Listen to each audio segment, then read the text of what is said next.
আমি বোয়াল মাছ নিয়েছি। বোয়াল মাছ দিয়ে আজকে একটা রেসিপি বানাচ্ছি, যেটা হচ্ছে সর্ষে বোয়াল। বাঙালিদের খুব ফেমাস একটা আইটেম, খেতে প্রচন্ড খুব ভালো লাগে। তো যারা বোয়াল প্রেমী তাদের জন্য নতুন একটা ডিশ, সেটা হচ্ছে সর্ষে বোয়াল। তো আজকে আপনাদের কাছে আমি সর্ষে বোয়ালের রেসিপিটা শেয়ার করব। তো অবশ্যই আপনাদের ভালো লাগবে। তো চলুন কিভাবে আমি রেসিপিটা বানাই সেটা আপনারা দেখুন। দেখুন, এখানে বোয়াল মাছ নিয়ে নিয়েছি। বোয়াল মাছ নুন হলুদ দিয়ে আমি মাখলাম।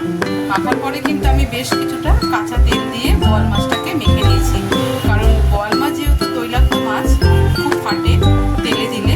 তো আমি কাঁচা তেল দিয়ে মেখে নিলাম। এবার কড়াইতে তেল দিয়ে দিয়েছি। তেল প্রায় গরম হয়ে এসছে। এবার মাছটা আমি খুব হালকা করে ভেজে নেব।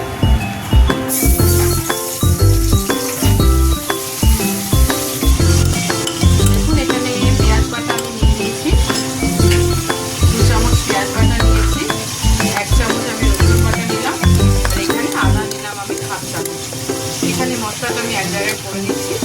এর মধ্যে আমি টেস্ট অনুযায়ী লবণ দিয়ে দেবো, আর হলুদ দেবো, লঙ্কা দেবো। দেখুন, এখানে আমি মশলাটা পুরো মেখে নিয়েছি। নুন, হলুদ, আর আদা বাটা, পেঁয়াজ বাটা, আর রসুন বাটা। আর মাছটা তো কড়াইতে দেখুন প্রায় ভাজা হয়ে গেছে। আমি কিন্তু এর মধ্যে মশলাটা দিয়ে দেবো। জাস্ট হালকা করে মাছটাকে আমি একটু করে ভেজে নিয়েছি। এবার মশলাটা এর মধ্যে দিয়ে নিচ্ছি।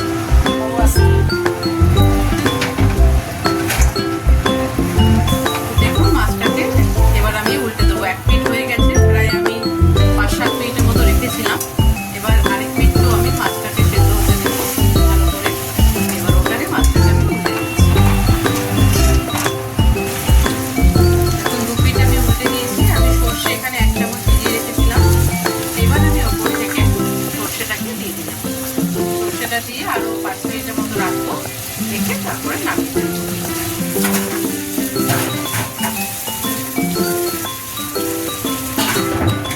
দেখুন, পুরোপুরি কমপ্লিট হয়ে গেছে। আমি এবার নামানোর আগে ওপর থেকে ধনেপাতা এরকম ছড়িয়ে দিচ্ছি। এবার আমি ধনেপাতা ছড়িয়ে দিয়ে এবার এটাকে আমি বোয়াল মাছ, আজকে আমার যে সর্ষে বোয়াল, পুরোপুরিভাবে কমপ্লিট হয়ে গেছে। বোয়াল পুরোপুরিভাবে কমপ্লিট হয়ে গেছে। তো এবার আমি এটা সার্ভ করব।